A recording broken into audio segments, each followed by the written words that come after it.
مسلمان کہتے ہیں اگر کسی کی آبرو کے اوپر سرسرانی کی جاتی ہے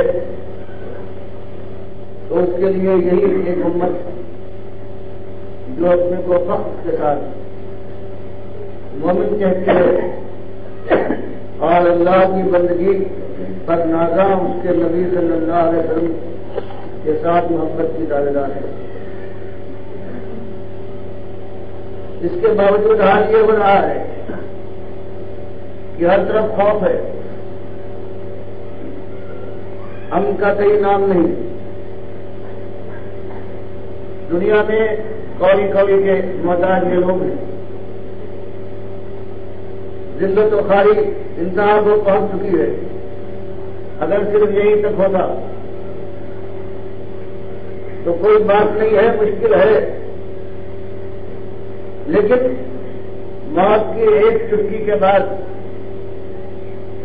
یہ قصہ پاک سمجھو.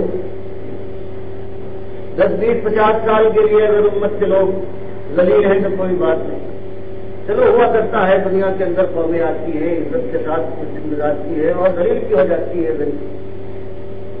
لیکن صرف یہی بات نہیں بلکہ اس کے بعد جو صحیح معنوں میں اصلی خطرہ ہے اس امت کے لیے وہ یہ ہے کہ باوجود کلمہ پڑھنے کے، باوجود اپنے کو مسلم سمجھنے کے، جو اس کا انداز ہے اس کے اوپر یہ ڈر ہے کہ اگر اس کو نہ سمجھایا گیا، ہوش میں نہ آئی یہ ملت، تو اس کے بعد سوائے جہنم کے آگ کے اور کوئی جگہ نہیں ہے اس کے لیے، اور وہ دائمی ہے، اس کے اندر وقتی اور ہنگامی دار نہیں گزرے گا. ایسا معلوم ہوتا ہے جس طرح سے مومن امت ہے اور اس کے بعد وقت گزرتا ہے فتاد علیہم الامد. قرآن میں جگہ جگہ آ رہا ہے ایک امت ٹھیک ہے، سمجھ رہی ہے، اللہ سے اپنے رشتے کو مضبوطی کے ساتھ جوڑے ہوئے ہے، اپنی غلامی کو پہچانتی ہے، اس کے فرائض کو ادا کرنے کی فکر کرتی ہے. لیکن زمانہ گزرتا جاتا ہے اور اس کے بعد دل کے سخت ہوتے جاتے ہیں، دنیا کا وار کاری ہوتا ہے ان پر اور دنیا کی طرف ان کا میلان ہو جاتا ہے. شیطان کو بھی کھلا موقع ملتا ہے کہ اس مومن امت کو صحیح معنوں میں ایسا کر دے کہ پھر کبھی پلٹنے کا کوئی موقع نہ رہے. اور وہ جانتا ہے شیطان، تجربہ ہے اس کو. وہ مالک سے کہہ کے بھی آیا تھا کہ راندے درگاہ بنایا گیا ہوں، تیرے راستے سے اپنی جان لگا کر ہٹاؤں گا. تو اس کے بعد پھر اس کا بعد کاری لگتا ہے. گھائل ہونے کے بعد وہ امت آہستہ آہستہ ایمان کو چھوڑتی جاتی ہے اور بے ایمانی اس کا سب سے بڑا مظہر ہے، صرف اس کو اپناتی ہے اور اس نادانی پر اتر آتی ہے کہ مخلوق کو خالق کے برابر کر ڈالتی ہے. اور یہ مقام ہوتا ہے کہ مالک کی جھوٹ مدت اس کی طویل بھی ہو سکتی ہے، لیکن اس کا انجام ایک ہے اگر اصلاح نہ ہو کہ بربادی مقدر ہو چکی ہے. اگر اللہ توفیق نہ دے اور وہ مالک کے ساتھ جس کا وہ نمک کھاتی ہے ملت، جس کی غلامی کا دم بھرتی ہے، لیکن وہ اگر اپنے مالک کے ساتھ اس کی مخلوق کو شریک کرنے پر اتر آئے تو انجام اس کا وہی ہوتا ہے کہ اللہ برباد فرما دیتا ہے. ایسی قوموں کو چاہے ان کا اقتدار ہزاروں سال کا ہو، ان کے مسائل لا انتہا، ان کا جبروت، ان کی سالت، ان کی تعداد بے حساب ہو. فرمایا گیا کوئی تحریری ان سے سیرو فی الحال کہ آج کے دنیا کے متوالوں تمہارا شیطان تمہاری پیٹھ ٹھو کر کہتا ہے برخوردار خوب جا رہے ہو، اپنی پرانی تاریخ کو، اپنے بزرگوں کو، اپنے بڑوں کو تم نے کیسا زندہ رکھا ہے، ان کے دل مناتے ہو، ان کی پکاریں ہوتی ہے، ان کے دلوں کے گھیرے لگاتے ہو، ان کی چوکھٹ پہ چھوٹتے ہو۔ ایسی قوم ہونا چاہیے، دیندار قوم ایسی ہوتی ہے کہ اپنے ماضی کو نہیں بھولتی۔ اور یہی حال تھا جب قرآن اتر رہا ہے تو مالک نے مختلف انداز سے، دلائل سے، تاریخ سے ان کے سامنے یہ بات رکھی کہ ہماری مشیت میں ہوتا ہے، ہماری کچھ اور چیزیں بھی ہیں کہ اگر دنیا میں ایماندار قوم نہ پائی جائے تو ہم جس کو مناسب سمجھتے ہیں اس کو یہاں کی برتری دیتے ہیں، لیکن ایک ہمارا وعدہ ہے، اگر صحیح معنی میں ایمانداروں کا ایسا گروہ پیدا ہو جائے جس کے خلوص میں ذرہ برابر شائبہ نہ ہو،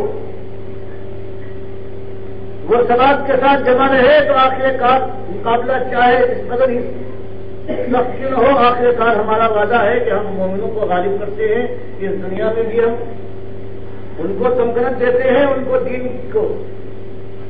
ان کے دین کو قوی بناتے ہیں اور ان کے خوف کو ہم امن بنا دیتے ہیں۔ تو ایک روز میں مالک یہ ارشاد فرماتا ہے۔ اور باقی جو ایمان سے بھی دامہ ہو جائے، ہماری مشیت کیسے ہے دنیا میں 100 برس، 1000 برس، 2000 برس، دنیاوی اپنا عروج دیکھ لے، لیکن وہ ہماری رضا کا تحفہ نہیں ہے، بلکہ وہ ہماری مشیت ہے، اور آخر کار اسے ہم برباد کر کے رہیں گے۔ فرمایا اگر یہ آج کے متوالے ہوش میں نہیں آتے، آپ نے کھول کھول کر یہ بات بیان کرتی ہے، قیمت بتاتی ہے کہ ایمان کی قیمت کیا ہے، آپ نے ان کو ہر طرح سے یہ بتایا ہے کہ تم مسئول ہو، خود مختار نہیں ہو، یہ دنیا تمہاری سرگاہ نہیں بنائی گئی ہے کہ آؤ جس روش پر چاہو دور سے گرو، جس گوشے پر چاہو ہاتھ مارو، جس ڈیک کے اوپر چاہو پیر پھیلا کے سو جاؤ، بلکہ تمہیں یہاں آزمائش کے لیے بھیجا گیا ہے۔ امتحان مدت آزمائش مختلف ہو سکتی ہے، لیکن امتحان ایک چیز کا ہے کہ جس نے وجود بخشا ہے، جس کا کھاتے ہو، جس کے پروان چاہے پروان کرتے ہو، جس نے ساری تمہیں جسمانی طاقتیں دی ہیں، ذہنوں فکر سے لے کر کام اور آپ کی، جو تمہیں موت دیتا ہے دنیا والوں، تم کو یہی کیوں نہ چھوڑ دے گا، بلکہ پھر اٹھائے گا، حساب و کتاب کے بعد آخری فیصلہ ہوگا، اور پھر کچھ جیتیں گے، اور ایسی جیت ہے کہ انہیں شکست کا خطرہ نہ رہے گا، اور کچھ ایسی ہار ہاریں گے کہ کبھی جیت نہ پائیں گے۔ پھر آپ کا وہ ادھر ہے، کھاروں سے لگتے اٹھے، کلیجہ بھون جائے، منہ ایسا ہو جائے جلنے کے بعد جیسے قرآن فرماتا ہے ریحا کالیون، جیسے بھنی ہوئی سری ہوتی، تو پھر یہ کیفیت یہ نہیں ہے کہ ختم ہو جائے، یہ برابر دائمی ہے، اپنا موت ہے، اب میں اس کے اندر کوئی لمحہ ملے گا کہ عذاب میں کمی آ جائے۔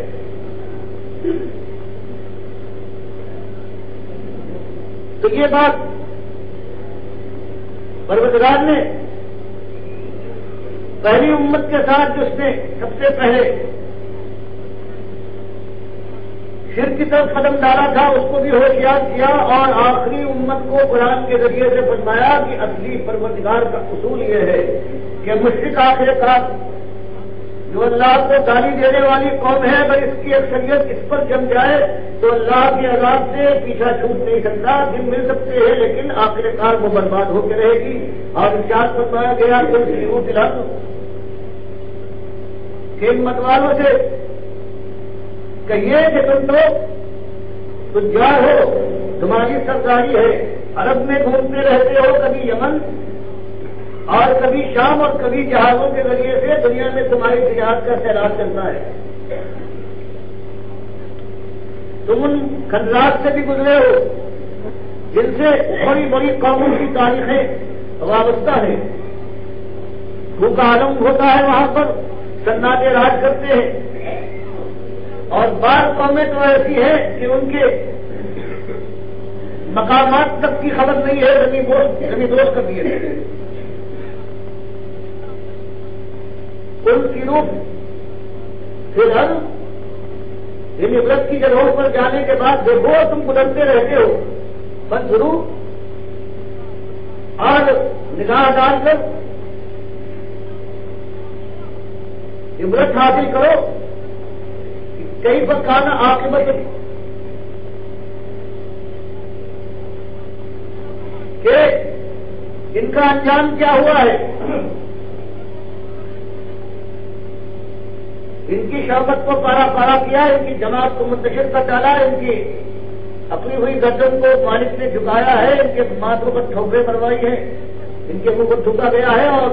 ان کو ایسے نابود کیا ہے کہ جو کٹ ڈالی ہے، ان کا دین بھی نہیں چھوڑا پروردگار نے. وجہ کیا تھی؟ کان اصل ہوں مشرکی، اس لیے کہ ان کی اکثریت تھی وہ مشرک بن گئی اور اس پر مطمئن تھی. تو ابھی اللہ کا احسان ہے کہ اس امت کے اوپر وہ نوبت نہیں پہنچی ہے کہ مالک اس کا بیج مار دے. لیکن روش اس امت نے وہی اختیار کی ہے اور صدیوں سے جو ذلت کی زندگی گزار رہی ہے وہ اسی وجہ سے. یہ مالک کا ایک وعدہ ہے کہ دنیا میں سرخروئی بھی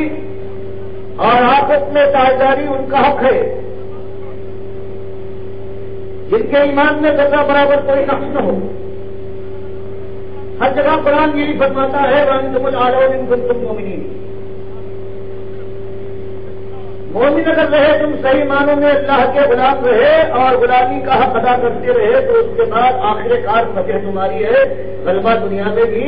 اور مالک فرماتا ہے وَأُخْرَىٰ تُحِبُّونَهَا نَصْرٌ مِّنَ اللَّهِ وَفَتْحٌ قَرِيبٌ. اس دنیا میں بھی غلبہ ہے اور جنتوں کی وہ بادشاہی بھی تمہارے حصے میں آئے گی جہاں جانے کے بعد نہ تمہاری جوانی کو بڑھاپے کا خطرہ ہوگا، نہ تمہاری عیش پر کبھی ایک غم کا بادل چھائے گا، نہ موت کا دھوکہ کبھی ستائے گا، اور نہ تمہاری مشیت میں پروردگار عالم تک کوئی دخل دے گا. بلکہ جو چاہو گے یہ تمہاری مشیت ہوگی، اب ہمیشہ ہمیشہ کے لیے تمہاری مشیت راج کرے گی، مالک بھی مداخلت نہ کرے گا. سورہ اعراف میں مالک فرماتا ہے وَلَهُمْ فِيهَا مَا يَشَاءُونَ. ان جنتیوں اب جو ان کی منشا اور مشیت ہو وہ ان کا حاصل ہے. خالدین ایک دو دن کی بات نہیں ہے، ہمیشہ کا یہ معاملہ ہے. اور یہ ایسی کڑی بات ہے کہ کان علی ربک وعدا مسئولا، یہ آپ کے رب کی طرف سے ان سے وعدہ ہے اور ایسا وعدہ ہے کہ بفرض محال وہاں پہنچنے کے بعد کوئی آرزو پوری نہ ہو، کچھ چاہے اور نہ ہو پائے. فرمایا ان کو مالک حق دیتا ہے کہ مالک سے پوچھے، مالک کو یاد دلائے کہ مالک یہ وعدہ خلافی کیسی ہے، انہوں نے تو یہ وعدہ کیا تھا. تو یہ تو انجام سے آج بھی امت وہاں آ کر کھڑی ہو گئی ہے جہاں اس سے پہلے اپنے کو مومن کہنے والی امتیں بہت دیکھی. قوم نوح کا کیا حال ہے؟ پہلی مومن امت ہے یہ مشرک بنی ہے. حضرت آدم کے بعد زمانہ گزرا ہے لیکن شرک نے یوں راج نہیں کیا ہے. یہاں تک کہ حضرت نوح کے زمانے میں مالک فرماتا یوں تو ہزار تھے ان کے اللہ کے ساتھ شریک ٹھہرائے جانے والے، لیکن 5 پنجتم تھے ان کے ایسے بد اور سواد یہود اور یہود بنا سکتے جن کو تو انہوں نے بالکل مالک کے ساتھ ملا دیا، ہم سب پر آ دیا. یہ اولیاء اللہ تھے بخاری کی روایت میں. پھر مدت کی ترقین کے بعد اور ترقین ہوتی ہے اسی ایک بات کی پورا قرآن گواہ ہے کہ کسی بگڑی ہوئی مومن امت ہو یا کوئی اور امت ہو، اس کی اصلاح کا ایک ہی طریقہ ہے قرآن نے ہر جگہ یہی بیان کیا ہے کہ بدعت کی اصلی وجہ اپنے مالک کے ساتھ اپنی غلامی کے رشتے میں نقص پیدا کرنے کی وجہ سے سب کچھ ہوتا ہے۔ اور جو بھی مسئلہ آیا ہے وہ حضرت نوح ہو یا اس کے بعد کے انبیاء یا آخری نبی صلی اللہ علیہ وسلم ہو، سب سے پہلے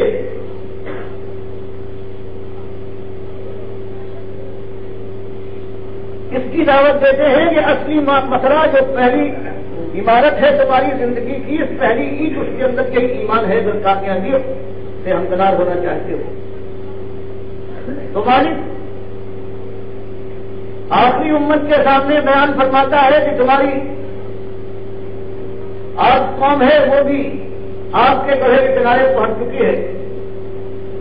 اب اصلاح کے لیے ہم نے جو اپنا نمائندہ بھیجا ہے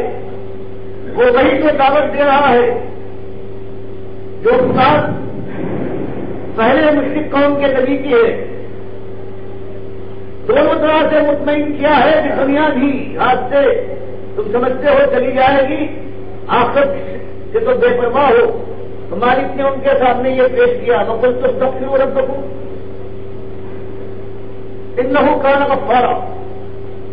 مالک ان کی دعوت نقل کرتا ہے کہ ہمارے نبی نوح علیہ السلام نے فریاد کی کہ مالک پوری طرح سے میں نے اپنے قوم کو باخبر کر دیا کہ ایک طریقہ ہے کہ اللہ کے غضب سے بچ جاؤ اور جہنم کی آگ سے سلامتی میں رہو، اور وہ یہ ہے کہ جو کچھ ہوا ہے اس پر خواب ڈالو۔ حقیقت اب سامنے آ رہی ہے، استغفروا ربکم، غلطی کو مان لو۔ جہاں جہاں تم نے غلامی کی بجائے اپنے کو خود مختار سمجھا ہے یا کسی اور کا غلام سمجھا ہے، یہ بات ہوئی ہے اور ہو چکی۔ اب بھی یہ کر لو کہ مالک سے معافی مانگو، ثم توبوا الیہ انہ کان غفارا، وہ معاف کرنے والا ہے، بڑے سے بڑے پاپی کو معاف کر دے گا۔ اور دنیا کے خوف سے کہ اگر تم ایمان لے آؤ گے تو دنیا کی شوکت ختم ہو جائے گی، فرمایا شیطان نے کان میں ڈالا ہے تم ایمان لانے کے بعد تمہاری شوکت میں اور اضافہ ہوگا، جنت تمہاری تو اپنی ہے۔ تو حضرت نوح نے قوم کے سامنے یہی رکھا، یرسل السماء علیکم مدرارا ویمددکم باموال وبنین ویجعل لکم جنات ویجعل لکم انہارا ما لکم لا ترجون للہ وقارا وقد خلقکم اطوارا۔ پہلی مشرک مومن قوم جو مشرک بن رہی تھی اس کے اندر بھی وہی ایک دعوت تھی کہ دنیا اور آخرت کی کامیابی ایک ہی طرح سے ممکن ہے کہ استغفار کرو، توبہ کرو، اور جو انبیاء کا قاعدہ ہے۔ پھر تھوڑے سے لوگ ہیں عام طور سے مومن ہوا کرتے ہیں، مخالفت ہر طرف سے ہوتی ہے، تو ایسا لوگ ایسی امیر کی اطاعت، ایسا اتحاد ان میں قائم ہو جاتا ہے جیسے آپ دیکھتے ہیں جب کشتی میں سوار کرنے کا معاملہ آیا تو ایک شخص بھی جو مومن تھا وہ کشتی سے دور نہیں رہا۔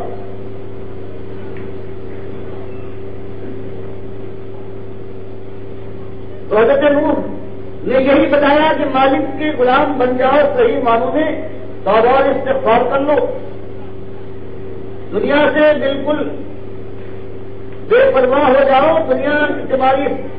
دولت اور تمہاری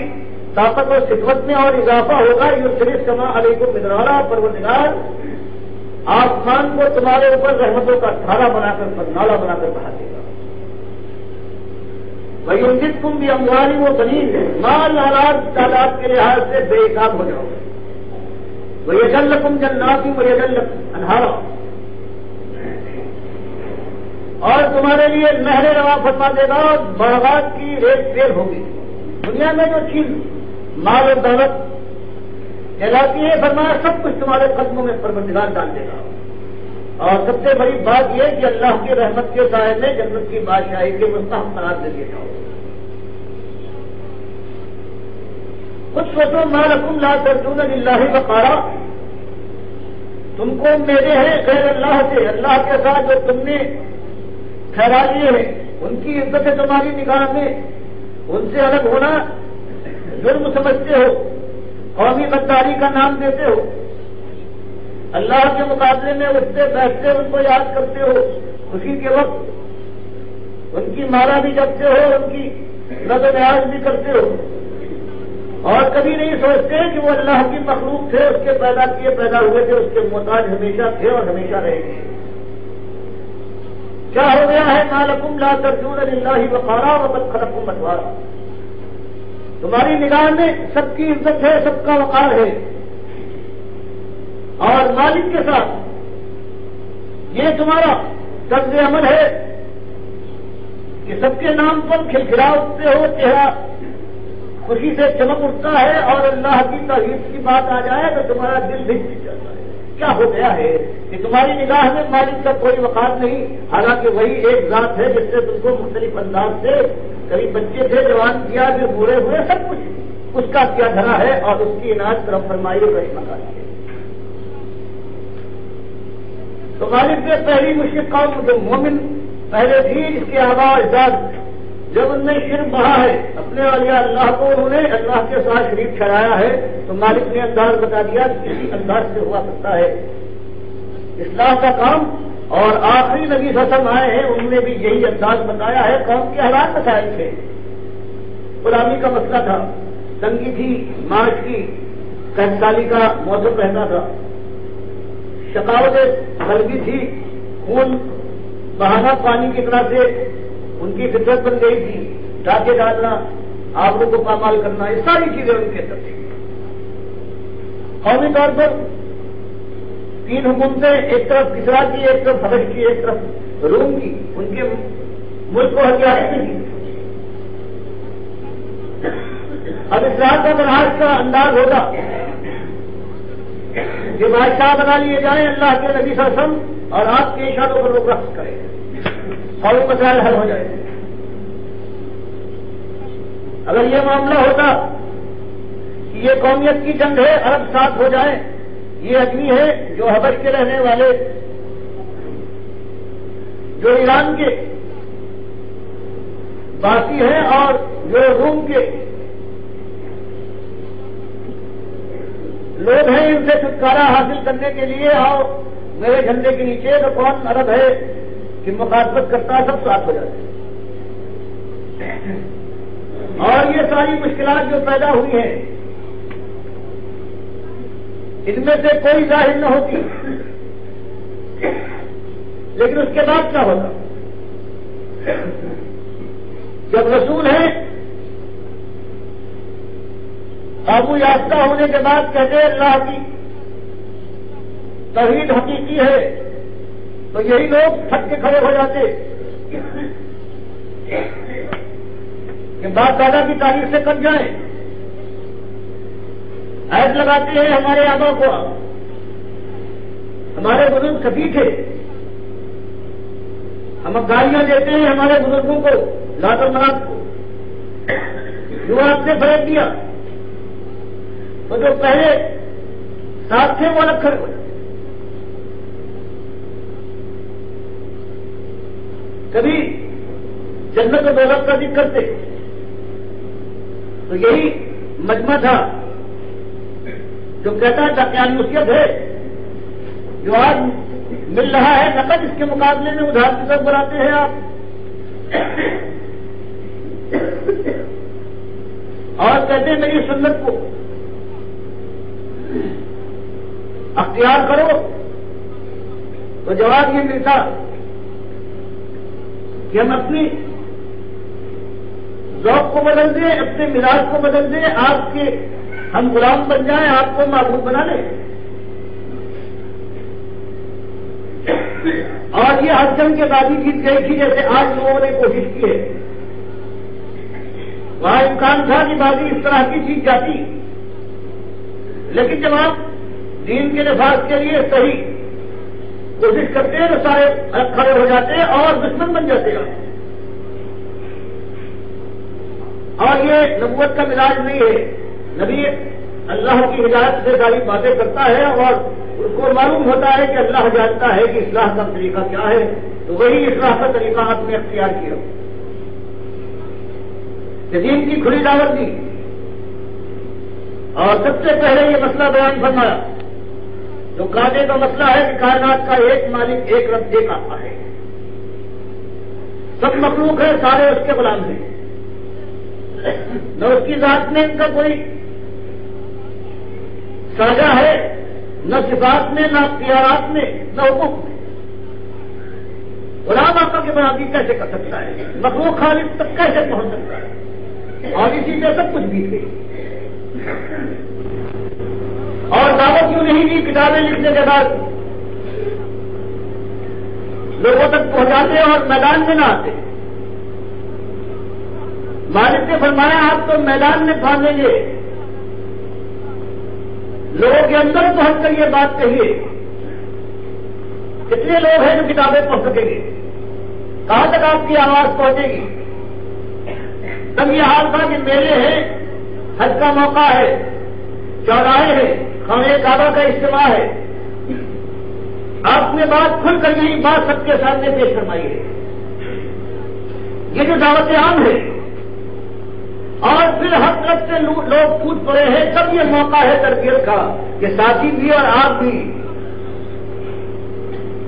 کہ چھوٹے سہتے ہیں، ہمت کے ساتھ صبر کرتے ہیں اور سیرت میں اور باریکی آتی ہے۔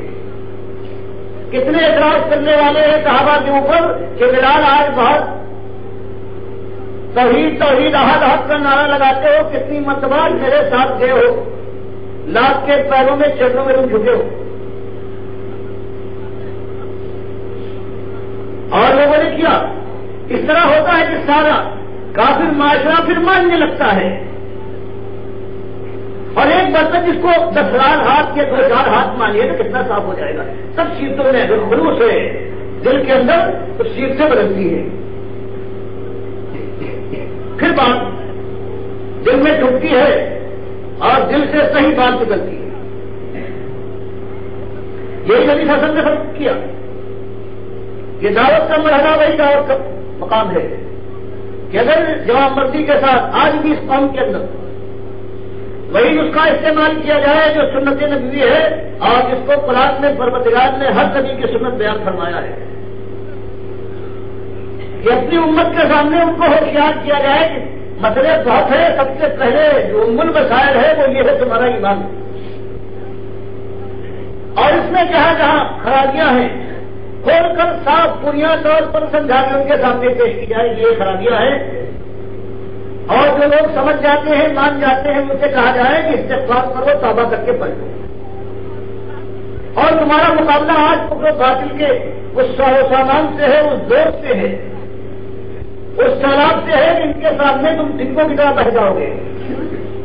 لیکن تمہارے ذہن میں یہ ہے کہ یہ باطل کا سیلاب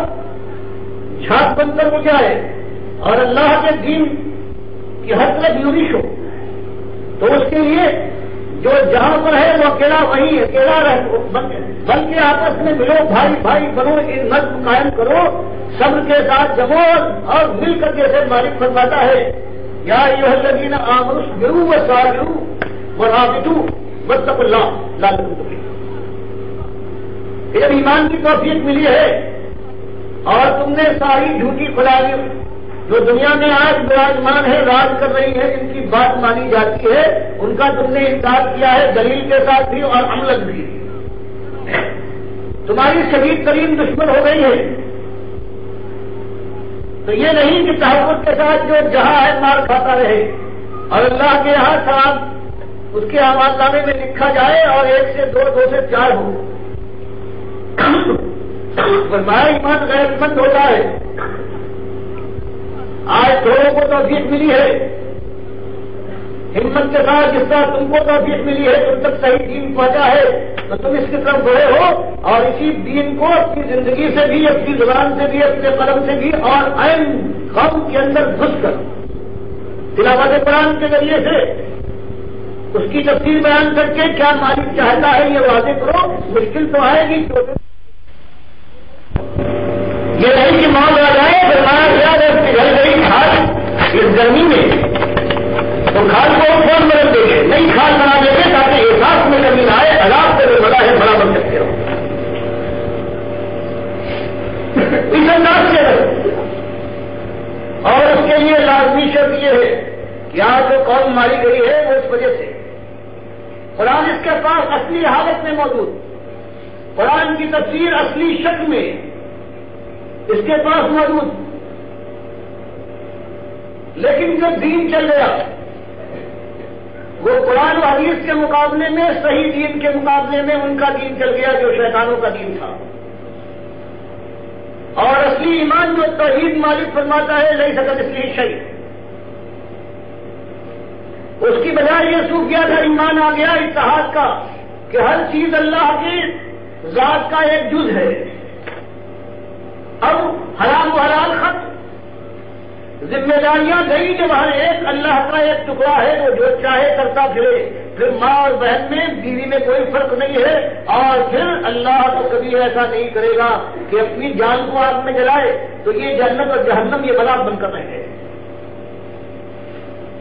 اور پھر یہ ہمارے گنیش، یہ ہنومان، یہ وجود میں آئے کاشی اور مسوا کی طرف سے لاہور اور اجمیر کی جگہ کی،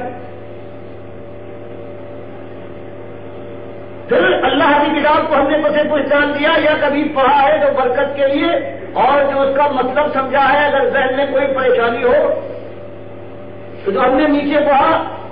تو وہ بالکل مطمئن کر دیا گیا کہ ہاں یہ اللہ یہ نہیں کہتا، یہ تو ظاہر کی نگاہیں کہتی ہے، اس میں اس کا مطلب باطنی یہ ہے جو حقیقی ہے۔ تو آج اسی لیے ابھی 10 سال سے چیلنج دیا گیا ہے کہ اس ملک کے اندر تمہارے بڑے بڑے لوگوں میں سے اگر ایک شخص بھی ایسا ہے جس نے عقیدے سے کوئی تعرض کیا ہے، کوئی کتاب لکھی ہے، لا کر سامنے لے آؤ اور کہہ دو یہ خالص توحیدی تھا، کیونکہ صدیوں سے یہ اتحادی دین غالب آ چکا ہے، اور اب اگر کوئی گروہ ہوتا ہے تو قرآن نے مکے میں ایک بات جو مشرکین مکہ کے دین کے اصول تھے سارا کھول کے ڈال دیا کہ یہ غلط یہ صحیح۔ ہجرت کے بعد یہاں اہل کتاب پر دور دورہ تھا، خاص طور سے یہودیوں کا، قرآن کے صورتوں پر بڑی سی بڑی صورت سورہ بقرہ ہے، سورہ دوست و دشمن کو پہچانے، اللہ کے دوست اللہ کے ولی اور شیطان کے پچھو ان کی نگاہ کے سامنے بالکل واضح ہو جائے، اور یہ کام سب سے مشکل ہے۔ اس کام کے اندر اگر آپ اٹھے کوشش بھی کریں تو ہر قدم پر راہ روکی جائے گی کہ تم یہ کہتے ہو یہ قرآن ہے، اور حضرت یہ کہہ گئے ہیں، امام الہند کا یہ کہنا ہے، حکیم الامت کو یہ بات بیان فرما رہے ہیں، تو کیسا رنگ پڑے گا آپ کو اندازہ لگائیے۔ اب اس میں کامیاب ہونا ناکام ہونا یہ اللہ کے ہاتھ میں ہے، لیکن ایک بات یقینی ہے کہ اگر ہمت کے ساتھ اس میدان میں نہ کودا گیا، اگر اللہ کی وقار کو سر بلند کرنے کے لیے یہ اللہ کے جو باقی طاغوت تھے جن کا آج وہ آنکھوں بٹھائے جاتے ہیں، جن کا دین آج دنیا میں رائج ہے، اگر ان کا پول نہ کھولا گیا تو کبھی بات سمجھ میں نہ آئے گی۔ اگر مسافر جا رہے ہیں ایک راستے پر اور انسان جانتا ہے کہ آگے ڈاکو بیٹھے ہوئے ہیں اور یہ بھولے بھالے سمجھتے ہیں اشارہ ہے، یہ کسی کو معلوم ہے، یقین ہے کہ اب ان کی خیر نہیں، اب وہ چپ ہو جائے، خاموش ہو جائے، تو کیسا سنگل ہے، کیسا شکیل القلب ہے۔ اس خیال سے اگر میں یہ بات کہوں گا تو میرے خلاف دھوم مچ جائے گی، تو وہ بزدل بھی ہے، بس مار کا یہ ہونے والا ہے۔ اگر اس طرح سے کوئی گروہ ہوتا ہے، اللہ پر اعتماد کے ساتھ اللہ کی کتاب پر اس کو یقین ہے، اللہ کے رسول صلی اللہ علیہ وسلم کا طریقہ ہے، وہ اس کو محبوب ہے، صحابہ کرام کی جو سیرتیں ہیں ان کو اپنے سامنے نمونہ بناتا ہے، پھر تو یہی ایک راہ ہے کہ اپنی زندگیوں کو شیطان کے جال سے نکالنا ہے، جو یہاں شیطان روایت کرتا ہے، اس کو سب سے پہلے مالک کی بندگی کا سبق دینا ہے، پھر کہیں باہر کا نمبر ہے۔ وہ انتہائی فریب کار لوگ ہیں جو اپنی زندگی میں تغیر نہ لائے اور اس کے بعد دنیا کو دعوت دیتے رہے کہ اللہ کے بندے بن جاؤ۔ سب سے پہلے ہمارا اور آپ کا کام یہ ہے، تو اس کے علاوہ مفت نہیں ہے، آپ سے کوئی نہیں بچا سکتا۔ بات جن کے سامنے آتی جائے ان کے اوپر ذمہ داری بڑھتی جاتی ہے۔ کہ پہلے اپنی زندگی کو بدلیے، اللہ اور رسول کی قاعدے ہیں وہ لگائیے، روکی ہوئی چیزوں سے بچیے۔ زندگی میں سب سے بڑی چیزیں اللہ کے راستے پر قائم رہنے کے لیے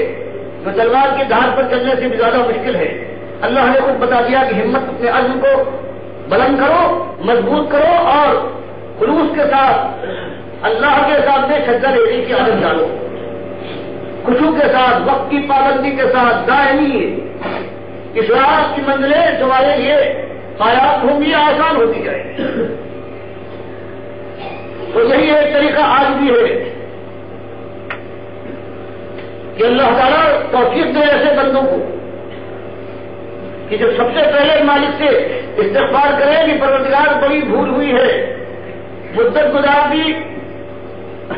جو تیری نافرمانی کا راستہ تھا اس کو میں فرما برداری سمجھتا رہا، جو تیرے دشمن و طاغوت تھے میں نے ان کو سزا بھوگ بٹھایا، مالک میری توبہ ہے۔ اور پھر زندگی کا رنگ بدلا جائے، ذہن و خیال کو عقیدے کے بدلنے کے ساتھ ذہن و خیال پسند و ناپسند کے معیار وہی ہوں گے جو اللہ اس کے رسول صلی اللہ علیہ وسلم کے تک میں آئے۔ پھر تو شکل صورت میں بھی فرق آنا چاہیے، پھر معاش کی کمائی میں انداز بدلنے ہوں گے، پھر خوبی اور برائی کا معیار جو آج ہے کہ معیار زندگی بلند ہو جائے، لکشمی اپنی مٹھی میں آ جائے، یہ بدلنا ہوگا۔ پھر جو گلدستہ بنا کر تاک نشان میں رکھ دیا گیا ہے، وہ خیال کہ جہنم سے بھاگنا ہے، جنت میں پہنچنے کے لیے زور لگانا ہے، وہ پھر سامنے آئے گا۔ اس کے علاوہ اگر آپ کوئی حلال فلسفی گزرے ہیں، لاکھوں دیناور سمجھے جاتے ہیں، کیسے دانشور دنیا کے اندر مشہور ہے، لیکن یہ دانشوروں کو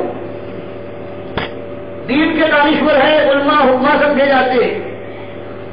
لیکن جب ایمان کا خون بہنے لگے تب یہ اپنے مفاد دیکھتے ہیں اور چپ رہتے ہیں۔ اور اگر کوئی دیوانہ راز کو افشا کر دے بھری بس میں تو اس کے دشمن ہو جائے۔ آج یہ کیفیت ہے، لیکن اللہ کے وعدے پر اعتماد کے ساتھ اگر اپنی جان کو بچانا چاہتے ہیں، ہم اور آپ اپنی اولاد کے لیے ہمارے دلوں میں کوئی جذبہ ہے، اگر بنینا انسان کے لیے کوئی خیر خواہی موجود ہے ہمارے پاس، اگر اللہ کا وقار ہماری نگاہ میں سچا وقار ہے، تو پھر ایک ہی روش ہے، توبہ کی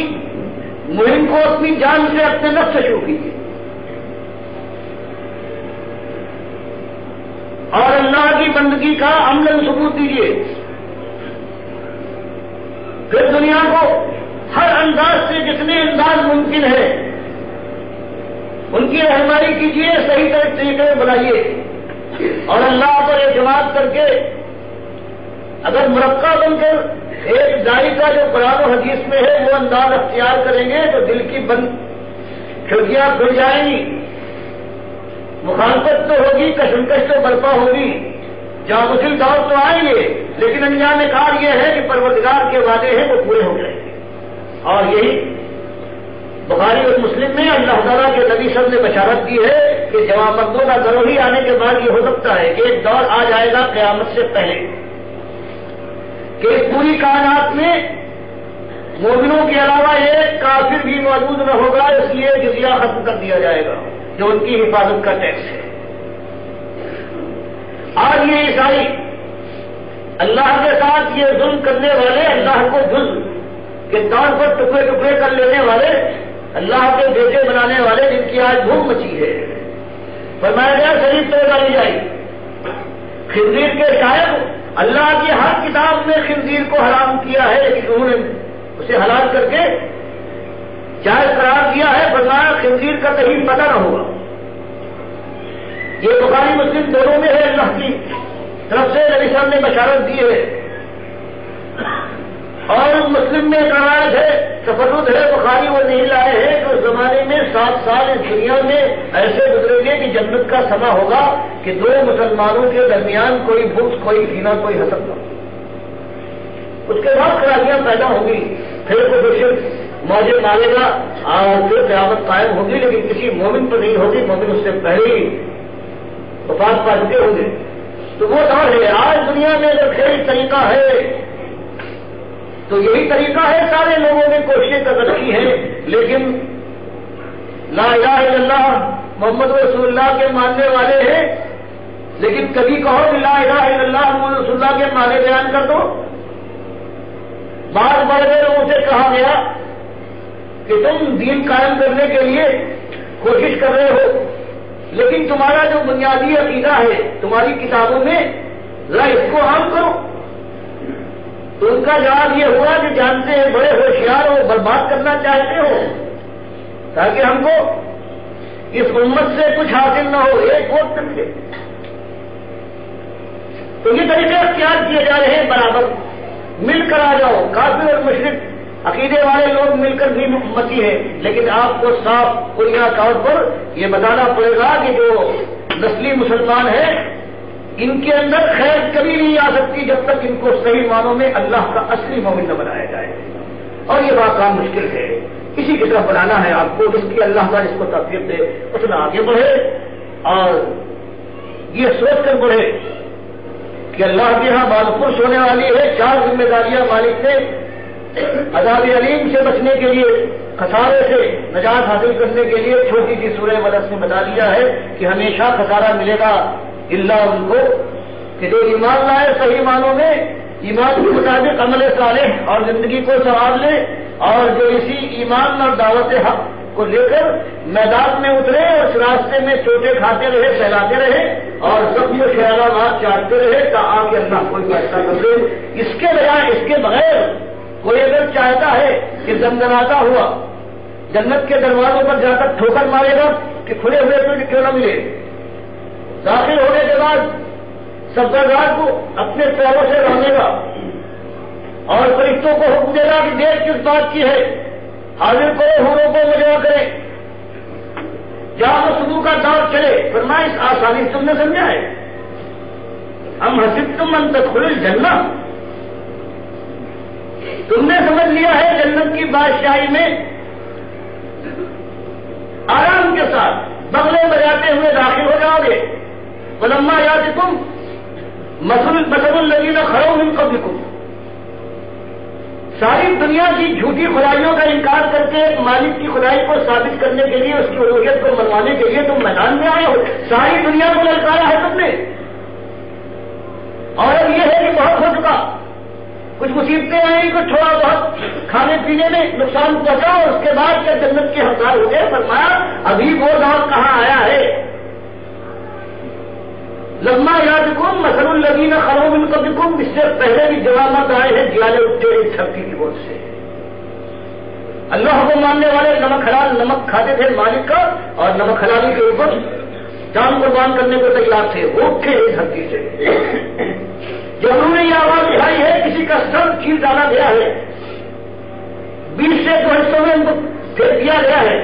کسی کے کھال پر فلادی کنگیاں پھیلی گئی ہیں، کھال کو گوشت سے اور گوشت کو ہڈی سے نوچ ڈالا گیا ہے۔ ابھی وہ دور نہیں آیا، صحابہ کرام سے کہا جا رہا ہے جن کے اندر اللہ کا بلندہ ترین نبی موجود ہے۔ مستهم الباساء، ان کو مال و دولت کی تنگی سے آزمایا گیا، والضراء، اور ان کو جسم جان کی تکلیفوں سے امتحان میں ڈالا گیا۔ وزلزلوا، وہ کہاں تک تم سے بیان کیا جائے، ہلا مارے گئے ہیں اللہ کی راہ میں، باطل نے ایک جگہ ان کو تھمنے نہ دیا ہے، ہلا مارا ہے۔ اور انتہا یہ ہو گئی کہ صابر کریم جو اس زمانے کے سرداروں میں تھا، اللہ کے بندوں کا سردار جو رسول تھا، اس زمانے میں اس سے بڑا ثابت کون ہاتھ تھا؟ یہاں تک کہ یقول رسول پکار اٹھا اس وقت کا رسول والذین آمنوا اور جو اس کے ساتھی ایماندار تھے کہ اب تو انتہا ہو گئی متا رسول اللہ مالک اب تو یہ معاملہ سب سے اونچا ہو گیا اب تو سکت نہیں ہے فرمایا اس حد تک مالک نے آزمایا ہے اس وقت مالک نے مجھے سنایا ہے جنہیں اور شاباش چلنے والوں اللہ صلی اللہ قریب بس اس امتحان پر تم پورے اتر گئے آگے میدان صاف ہے بس یہی ہے کہ امتحان تھا یہ موڑ تھا اس موڑ کی آگے منزل ہے اللہ کی نصرت آتی ہے اور اللہ کا دین سرفراز ہوگا اس کا بول بالا ہوتا ہے باطل کو سچ چھپانے کی جگہ ہے اس لیے آپ سے یہ درخواست ہے کہ سب سے پہلے مالک سے توفیق مانگ کر عزم کے ساتھ اور یہ بات سمجھتے ہوئے کہ اللہ کی کتاب اور اس کے رسول صلی اللہ علیہ وسلم نے جو بتایا ہے یہی حق ہے اور یہ سارے حکمہ ہیں امت کے یہ فیلسوف اور فلسفی کہلانے والے یہ سارے دائی ہیں قوم کو برباد کیے ہیں لاکھوں افراد کو برباد کیا ہے انہیں اور ہزاروں کو ذبح کرنے کی تیاریاں ہیں ان کو مزہ آتا ہے یہ مناشا میں جانتے ہیں سب تو اللہ ان کو ابھی تک زندہ اور باقی رکھ رہا ہے پروردگار ان کو توفیق دے توبہ کی اور اس قوم کو بھی کہ وہ اللہ کے ساتھ اس ظلم پر اس حد تلفی پر دعویٰ استغفار کی طرف پلٹے اور پھر ایک تنظیم کے ساتھ الگ الگ اگر دشمن کے مقابلے میں لوگ الگ الگ ہیں چاہے تعداد کتنی زیادہ ہو تو حملہ آور دشمن کا ایک منظم چھوٹا سا گھر ہے وہ سب کو ختم کر دیا اسی لیے ہمارے سے فرمایا کہ ایمانداروں رابطو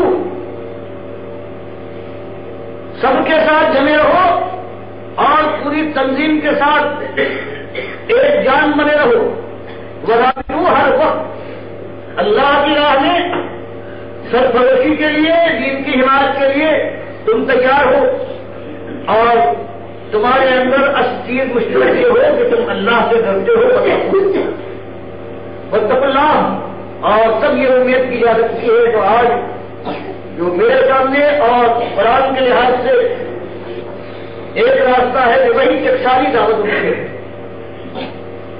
اسی انداز سے اٹھے وہ کیفیت تو ممکن نہیں ہے لیکن انداز وہی ہو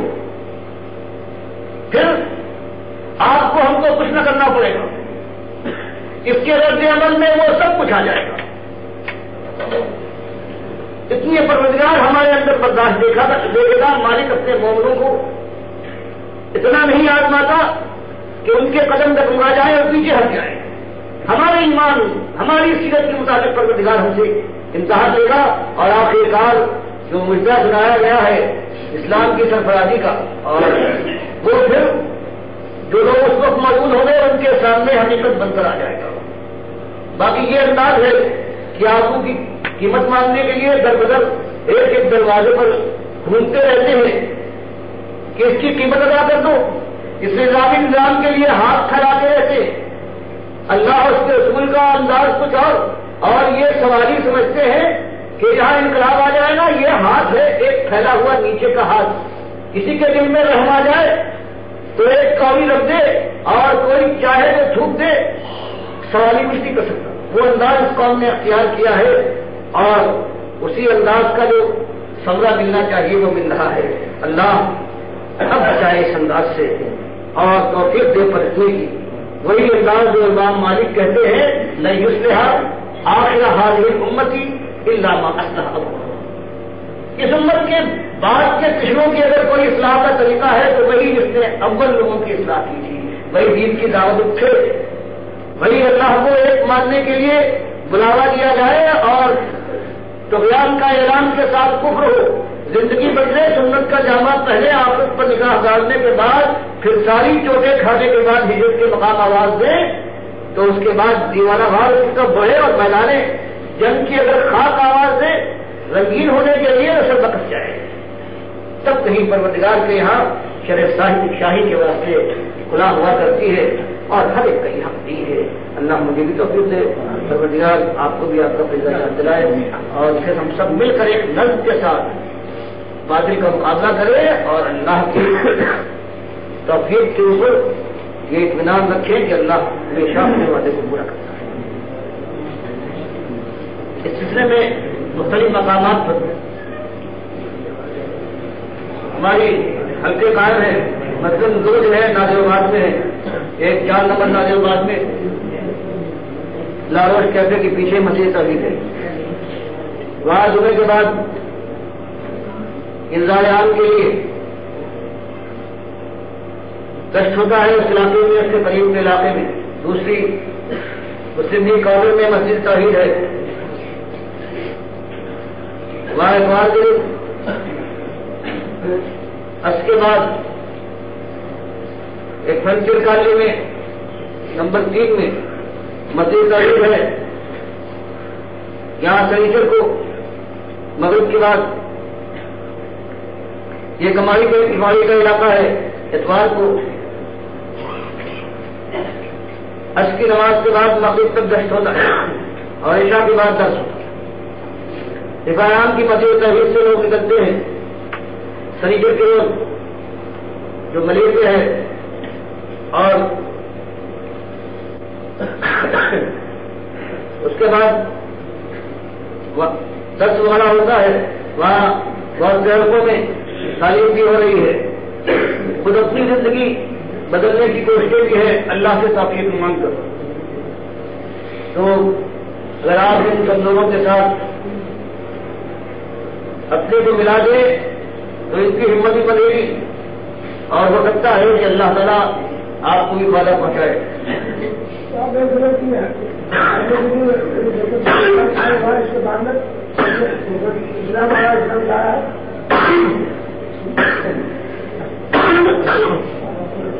اس کے بعد اگر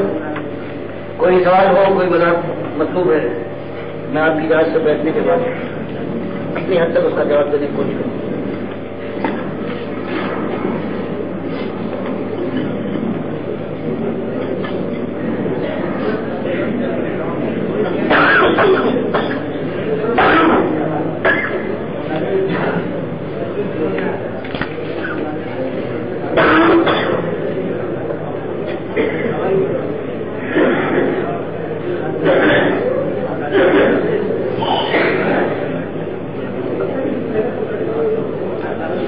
سوال ہے کیا امام احمد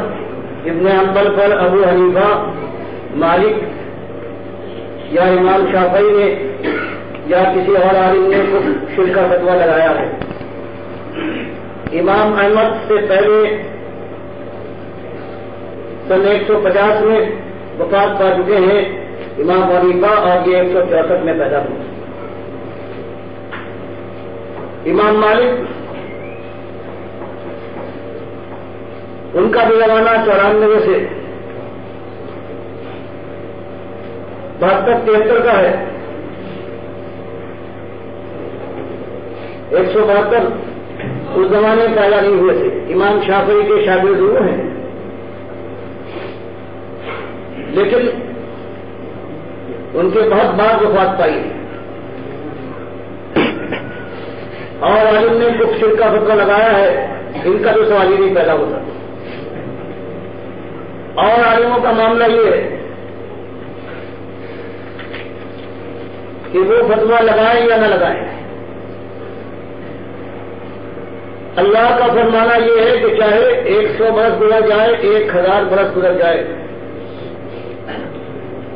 فَإِن تَنَازَعْتُمْ فِي شَيْءٍ فَرُدُّوهُ إِلَى اللَّهِ وَالرَّسُولِ۔ کوئی مسئلہ جس میں تنازع ہو جائے اس کو قرآن و حدیث کی طرف لوٹا دو۔ تو اگر کسی کو خبر نہیں ہوئی یا جس نے مناسب نہیں سمجھا کہ اس پر فتویٰ لگائے،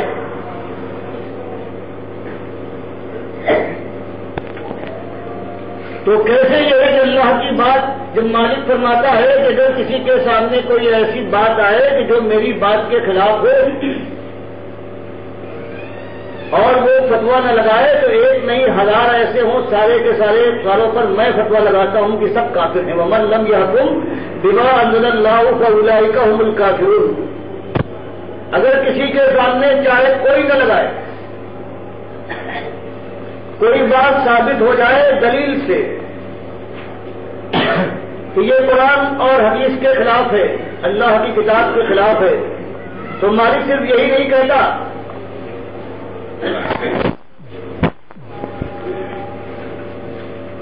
یہ بات امام احمد کی ہے، اگر ان کی کئی کتابوں میں آ جاتی، مستند میں یا کسی اور کتاب میں، تب تک امکان تھا کہ بہت سے لوگ اس کو رد کرتے ہیں۔ جیسے بخاری نے 5 جگہ جس کو لوگ تعریف کہتے ہیں، بخاری ان کے شاگرد ہے، 5 جگہ ان کا نقص بتایا ہے، جہاں نام لیا ہے نقص بتایا، لیکن یہ وہ خط ہے جو طبقات حنابلہ میں مسدد ابن مسرحد جو ابو داؤد کے، امام بخاری کے اور سب کے استاد ہیں، ان کے انہوں نے خط